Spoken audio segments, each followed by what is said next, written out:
C'est la statue de Napoléon devant l'hôtel de ville de Rouen. Sera-t-elle remplacée par celle de la militante féministe Gisèle Halimi? Le maire socialiste vient de lancer une consultation citoyenne. Alors qu'en pensent justement les habitants? Le reportage à Rouen pour RMC de Martin Cadoret. Ici, la statue de Gisèle Halimi venait remplacer celle de Napoléon, place de l'hôtel de ville. Les Rouennais sont divisés. Il y a des possibilités de mettre des femmes ailleurs.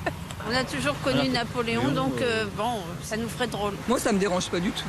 Comme on est pour la parité, c'est normal que les femmes aient aussi leur place. C'est plutôt dans l'air du temps. Ça amène les gens à se poser des questions aussi. Ça peut être que bien. Ce n'est pas du tout le sentiment d'Édouard Varin qui milite pour le retour de la statue place de Gaulle. Bonjour madame, tenez, c'est pour la statue de Napoléon. Une pétition lancée par ce responsable de l'UNI, syndicat étudiant de droite. Ce n'est pas qu'une question politique, c'est avant tout une question d'appartenance à la nation, une question de fierté de notre héritage. Nous avons voulu demander le retour de cette statue sur ce socle. La mairie assume de faire de l'avenir de cette statue un symbole. Laura Slimani, adjointe au maire de Rouen en charge de l'égalité homme-femme. Pour que cette équité elle fonctionne, il faut à un moment donné aussi bousculer un petit peu les choses. Sinon, on risque de se retrouver avec des petites plaques pour les femmes et puis des grandes artères, des grandes rues, des grandes statues pour les hommes. Une consultation citoyenne doit se prononcer sur le retour ou non de la statue d'ici Noël.